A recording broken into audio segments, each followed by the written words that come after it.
Detective Malcolm Reed was no stranger to tension. In fact, tension was part of his job. Solving cases in the heart of the city meant dealing with fear, anger, grief, and a level of corruption that ran deeper than most cared to admit.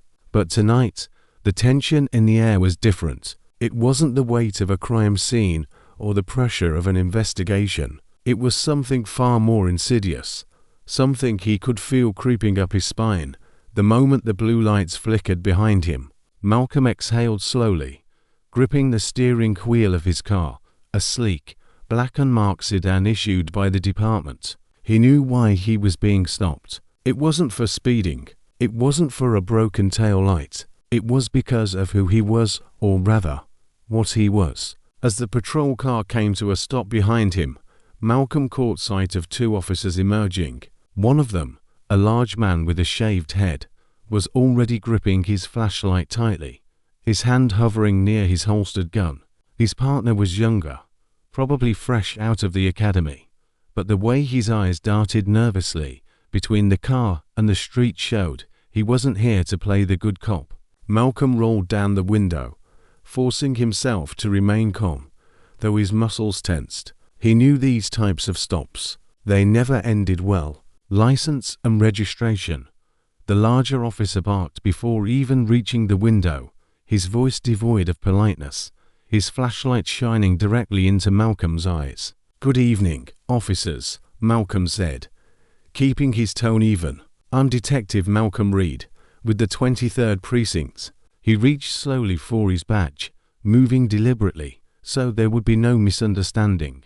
The officer paused for a moment, his eyes narrowing in suspicion as Malcolm held up his badge. But instead of de-escalating the situation, the sight of the badge seemed to trigger something darker in the cop's expression. Well, the officer sneered, leaning into the window. "A detective? Huh. Must have been some kind of charity promotion." Malcolm's jaw clenched. The racial undertones were unmistakable. He dealt with this kind of bigotry before, both inside and outside the force, but tonight, he had a feeling it was going to be worse. Before Malcolm could respond, the younger cop shifted uncomfortably, his hand brushing his own holster. "Let's not make this a big deal," the rookie mumbled, but his partner silenced him with a glare. "What's a big deal?" the older cop said, his voice dripping with malice. "Is that this here is a stop, and you're not above the law, detective. Step out of the car." Malcolm knew his rights. He knew there was no probable cause for the stop, but something told him that arguing wasn't going to help. He opened the door, stepping out into the cool night, his heart pounding despite his outward calm. "Turn around. Hands on the car," the officer ordered, barely waiting for Malcolm to comply before he pushed him roughly against the hood. The rookie hesitated for a moment, his expression conflicted, but then stepped forward, helping his partner search Malcolm. The tension between the two officers was palpable. This wasn't about enforcing the law. This was about power, control. It was about putting a black man, even one with a badge, in his place. "Where you headed, detective?" the older cop asked, emphasizing the title like a curse. He patted Malcolm down. Before you continue watching the story, don't forget to subscribe to the channel and like it. Let's support our people. His hands lingering in a way that felt more like a violation than a search. "I'm on my way to an active investigation," Malcolm said through gritted teeth, keeping his eyes forward. "Yeah, what kind of investigation?" The cop's voice was mocking, almost playful, like a predator toying with its prey. "A murder," Malcolm replied, his voice hardening. The officer paused, his eyes narrowing as he circled back in front of Malcolm. "A murder, huh? What? You finally snapped? Got tired of dealing with all that pressure?" He grinned, the implication clear. Malcolm stared at him, refusing to rise to the bait. But before he could respond, the radio on his hip crackled to life, cutting through the tension. "Detective Reed, you're needed at the scene on 5th and Jefferson, ASAP." Malcolm didn't move. His eyes stayed locked on the officer, waiting to see what he would do next. For a moment, There was a dangerous silence. Then, with a sneer, the cop stepped back. "You can go," he said, his tone dripping with disdain. "But remember, we're watching. You're not one of us, no matter what badge you wear." Malcolm got back in his car, his hands shaking with barely suppressed rage. He pulled away, feeling the weight of the encounter heavy on his chest. This was more than just a traffic stop. It was a warning, but Malcolm wasn't one to back down. As he sped toward the crime scene, his mind raced. There was something more to this. The way those officers acted, it felt too deliberate, too targeted. And as Malcolm pulled up to the taped-off street, a chilling thought began to form. What if this was bigger than a couple of racist cops? What if this was part of something much more dangerous? Something that reached deep into the very system he had dedicated his life to. As Malcolm stepped out of his car and approached the cluster of patrol cars and detectives already on the scene, he couldn't shake the feeling that tonight was only the beginning. He wasn't just up against some bad cops. He was up against a system that had been rigged against him from the start. Malcolm stepped under the yellow police tape, his badge clipped to his belt. The scene was grim. A man lay face down in an alley, his body crumpled in a way that suggested a violent struggle before death. The lights from nearby squad cars flickered, casting long shadows over the blood-streaked pavement. Other detectives were already on the scene, but Malcolm noticed how they stiffened when he arrived. Eyes glanced his way, but no one greeted him. It was more than just professional distance. It was exclusion. "Detective Reed," came a voice from behind him. It was Sergeant Daniels, the officer in charge of the investigation. He was a gruff man in his late 50s, with a reputation for being old school in ways that made many uncomfortable. Daniels approached with his usual swagger, but something about his eyes suggested he wasn't happy to see Malcolm here. "Sergeant," Malcolm nodded, but didn't offer any pleasantries. He was already focused on the body. The victim wasn't a random bystander. Malcolm could tell from the expensive suit and gold watch half hidden under the victim's sleeve. The dead man had power. "Money. We'll take it from here," Daniels said, stepping in front of Malcolm to block his path. Malcolm frowned. "Excuse me, I was called in on this case." Daniels crossed his arms, his broad chest pushing against his uniform. "Must have been a mistake. This one's above your pay grade, Reed." The tension between them was immediate, thickening the air like a noxious fog. Malcolm wasn't surprised by Daniels' dismissal. He was used to being sidelined when cases involved high-profile individuals. But this time, it felt deliberate, as if his presence here threatened something much bigger.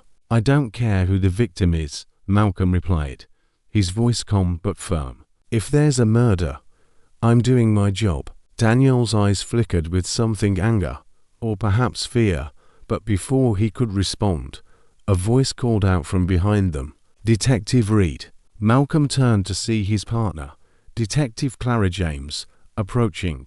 Clara was sharp, no nonsense, and one of the few people in the department Malcolm trusted. She was holding a folder, her face tight with concern. She brushed past Daniels without a second glance. "Malcolm, we need to talk," she said quietly, pulling him aside. Her eyes darted around, making sure no one was listening. Daniels watched them with a scowl, but didn't follow. Clara handed him the folder. "You're not going to believe this." Malcolm opened it and scanned the contents. His stomach dropped. The victim wasn't just some rich guy. His name was Charles Chuck Finnegan, a major political donor and, more alarmingly, a close friend of the police commissioner. His connections to the upper echelons of power were undeniable, and Malcolm could already see how this case was going to be handled. It would be swept under the rug, buried under bureaucratic excuses and media spin. "This is why they don't want me here," Malcolm muttered, flipping through the pages. Finnegan's file read like a playbook of backroom deals, bribes, and political favors. He wasn't just influential, he was untouchable. Clara nodded. "There's more. Take a look at the preliminary autopsy report." She pointed to a page in the file. He didn't just die from the gunshot. He was tortured first. Whoever did this wanted him to suffer. Malcolm's mind raced. Torture meant a personal vendetta. Someone had wanted Finnegan dead for a reason. And that reason likely involved the skeletons hidden deep in his closet. But getting close to the truth would mean digging through dirt that powerful people didn't want uncovered. He glanced over at Daniels, who was watching them with thinly veiled hostility.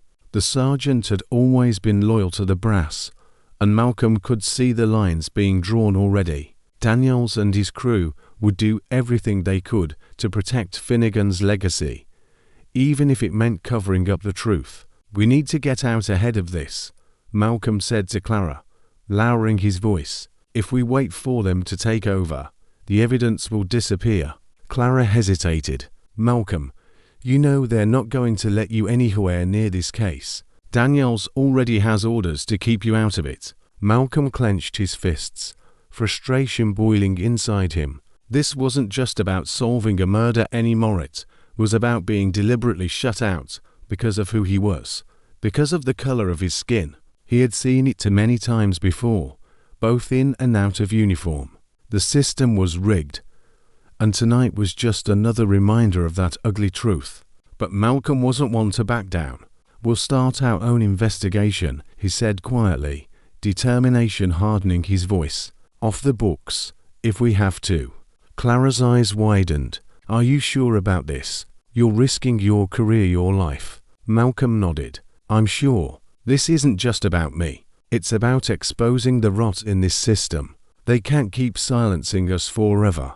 Clara sighed, her loyalty to Malcolm warring with the danger they were about to face. But after a moment, she nodded. "All right, I'm with you. Let's take these bastards down." As the days passed, Malcolm and Clara worked tirelessly, quietly piecing together evidence in the shadows while pretending to follow orders by day. It wasn't long before they began to see a pattern. Finnegan wasn't just a wealthy donor. He was deeply involved in laundering money for a network of dirty cops within the department. The group operated like a gang, running protection rackets, drug operations, and even human trafficking under the guise of law enforcement. The deeper they dug, the more dangerous it became. Their phones were tapped. Surveillance followed them everywhere. Even fellow officers started turning cold, either out of fear or loyalty to the corrupt system that protected them. It became clear that the corruption ran deeper than they could have imagined. The cops involved were not just rogue officers, they were being protected by high-ranking officials, and the ties stretched all the way to the top of city politics. But the final blow came when Malcolm received an anonymous tip. It was late at night when his phone buzzed, the screen lighting up with an unknown number. He hesitated before answering, his gut telling him it was a risk. "You're in over your head, Reed," the voice on the other end said, distorted by some kind of modulator. "Back off now, or they'll bury you." Malcolm's heart pounded in his chest, but he remained calm. "Who is this?" "That doesn't matter," the voice replied. "What matters is that you're getting too close. You think Finnegan was the last piece of this puzzle. He was just the beginning. There are bigger players, and they won't let you take them down." Before Malcolm could respond, the line went dead. He stared at his phone, a chill running down his spine. Whoever had called wasn't just a warning, it was a threat. But it was also confirmation. The corruption was larger than they had feared, and now Malcolm knew without a doubt that his own life was in danger. Chapter 4. The turning point. Just as Malcolm and Clara began closing in on key figures within the corrupt network, tragedy struck. The rookie cop who had been at the traffic stop with Malcolm, the one who had shown hesitation, was found dead in his apartment. The official report listed it as a suicide. But Malcolm knew better. The rookie had been trying to do the right thing, trying to reach out to Malcolm with information. And now he was dead, another casualty of the corrupt system. Malcolm stood over the body at the scene, his face hard with barely controlled rage. Clara stood beside him, her eyes filled with sorrow. "They killed him," she whispered. "To send a message." Malcolm nodded, his resolve only strengthening. "Then we send one back. The rookie's death was the final straw. Malcolm wasn't just fighting for justice anymore, he was fighting for survival. For every black cop who had been harassed or pushed out. For every victim who had been silenced by those who were supposed to protect them. He was going to burn the whole system down, no matter the cost. The story continues to escalate as Malcolm and Clara expose the full scope of corruption within the police force. Twists and betrayals await as Malcolm confronts not only the criminals in uniform, but also the systemic racism that permeates the very institution he works for. The precinct felt colder now. Malcolm could sense eyes following him wherever he went. Whispered conversations stopped abruptly when he entered a room, and the air was thick with a palpable hostility. He knew they were watching him closely, waiting for him to slip up. Daniels was at the center of it, playing the part of a loyal officer, but pulling strings behind the scenes. Malcolm sat at his desk, staring at the report of the rookie cop's death. The supposed suicide was riddled with inconsistencies, but he didn't have the evidence he needed to prove it. Yet, a knock at the door broke his concentration. Clara stepped in, her face lined with exhaustion. "I pulled some strings," she said quietly, sliding a file across his desk. "Coroner's report from the rookie's death. It doesn't add up." Malcolm opened the file and scanned it. His suspicion was confirmed. The gunpowder residue on the rookie's hands wasn't consistent with suicide. There were bruises on his wrists and signs of a struggle. Someone had made it look like a suicide. But they had been sloppy. "They killed him," Malcolm muttered, his voice heavy with anger. "Because he knew too much." Clara nodded, her face grim. "And if we keep digging, we'll be next." Malcolm leaned back in his chair, his mind racing. "We're already into deep. Backing off now means they get away with it. We need to go public, find a way to expose this before they can bury us." Clara hesitated, her eyes darting to the door, as if expecting someone to burst in at any moment. "And how do you plan to do that? The press won't touch this without solid proof, and Daniels is making sure we don't get any closer." Malcolm smiled grimly. "We don't need the press just yet. We just need to hit them where it hurts." Malcolm knew it was only a matter of time before Daniels or one of his cronies tried to take him down. He had already gone too far, and now it was a race against time. The deeper he and Clara dug, the more dangerous it became. But the rookie's death had ignited a fire in Malcolm that wouldn't be extinguished. He and Clara began working through the nights, poring over case files, financial records, anything that could tie the corruption to specific officers. Every lead they uncovered was carefully documented and hidden on multiple drives, in secure locations. They couldn't trust anyone in the precinct, not even the few allies they had left. One night, while reviewing surveillance footage from a recent bust that Malcolm had been suspicious of, Clara froze. "Malcolm, look at this." He stepped over to her side, his heart pounding. The footage showed Daniels and several officers meeting in an abandoned warehouse. Their conversation was muffled, but it was clear something was being exchanged. Briefcases full of cash. "This is it," Clara whispered. "This is what we need." But Malcolm wasn't convinced. "It's not enough. We need audio. We need faces. This is shaky, circumstantial at best. If we take this to internal affairs, Daniels will bury it, and we'll be dead before morning." Clara frowned. "So what's the plan? We can't just sit on this." Malcolm looked at the screen, his mind working through the possibilities. "We need to catch them in the act. We need to get closer." Clara's eyes widened in disbelief. "You're not serious. We can't go undercover, especially not you. They'll see you coming a mile away." "I won't be the one going undercover," Malcolm replied, a grim smile forming on his lips. The plan was reckless, dangerous, and maybe even suicidal, but Malcolm knew it was the only way.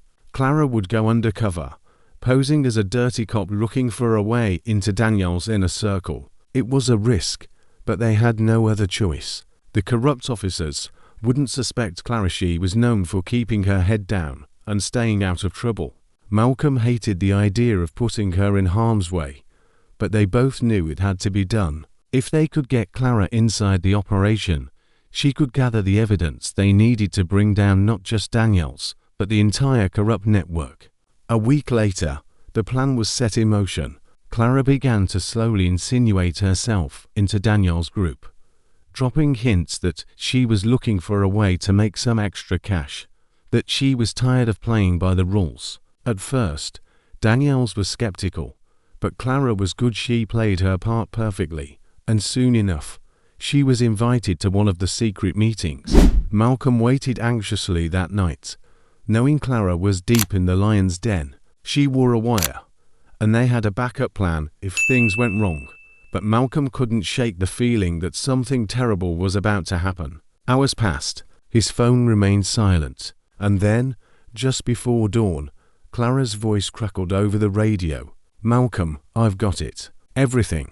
They're planning a major operation, a drug run, and they've got the commissioner in on it." Malcolm's heart raced. "Get out of there, Clara. Now. I'm on my way." "But Malcolm, there's something else. Daniels knows about the rookie. He knows we're investigating.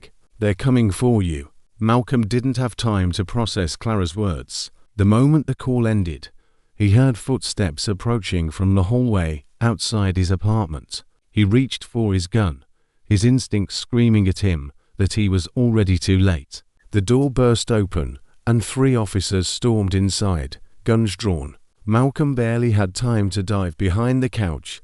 Bullets tore through the room.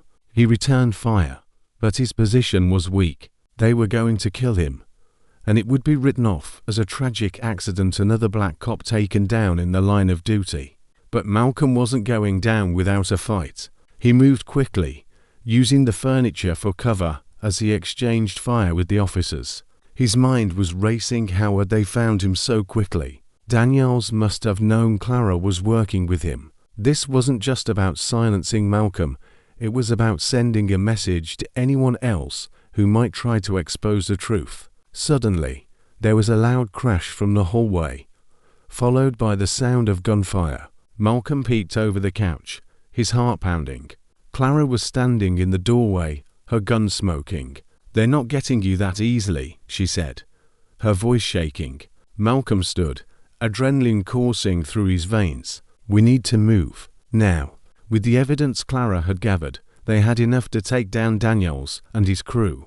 But getting it out to the public was going to be the hardest part. They couldn't trust anyone in the department. Malcolm and Clara knew they were on borrowed time. Every cop in the city would be after them once Daniels realized they had escaped. The only option left was to go public, make the evidence so loud, so undeniable, that even the corrupt officials wouldn't be able to suppress it. Malcolm contacted a journalist he trusted, someone outside the city's power structure. They arranged to meet in a public location, where it would be harder for Daniels' men to make a move. As Malcolm and Clara prepared for the final showdown, they knew there was no turning back. This was it, the moment that would determine whether they lived or died, whether justice would prevail, or whether the system would crush them both.